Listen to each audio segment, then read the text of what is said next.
Heritage Action for America is one of the leading grassroots organizations in our country right now. We have a robust group of people all across the country who care about conservative principles, and being pro-life is one of them. We are unapologetically pro-life, and our Sentinel program is a group of about 20,000 activists who have relationships with their member of Congress, and they're calling them, writing them letters to make a difference in the pro-life movement. I think we have made some great strides in protecting the unborn in the last 5 years. As I have mentioned, the science is catching up. People understand, and we're seeing polls all across America. The American people want to see a change.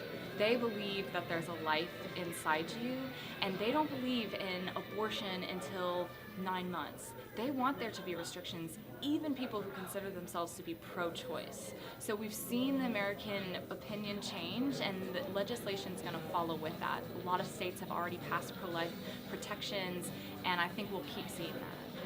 I do find it to be true, and I think it's because of today's technology. You know, we're running up against a lot of different battles, and sometimes it feels like it's not true because of media, and honestly there's a lot of misinformation rolling around out there that we want to correct. But I believe that this generation is the pro-life generation because they have their sonograms.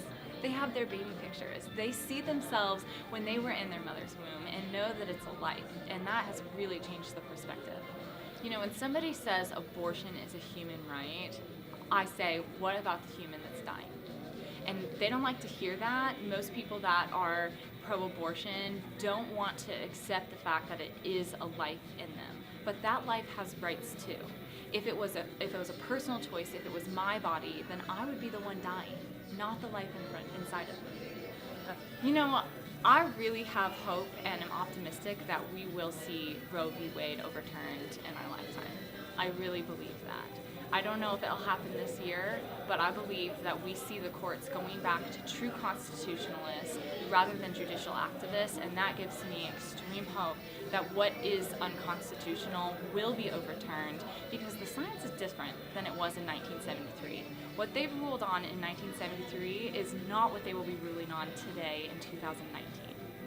Christians should be involved in the pro-life issue because this is a foundation to Christian principles, right? This is the value of life, and there are a lot of really important issues to be working on, but if we've lost the value of life, we've lost everything.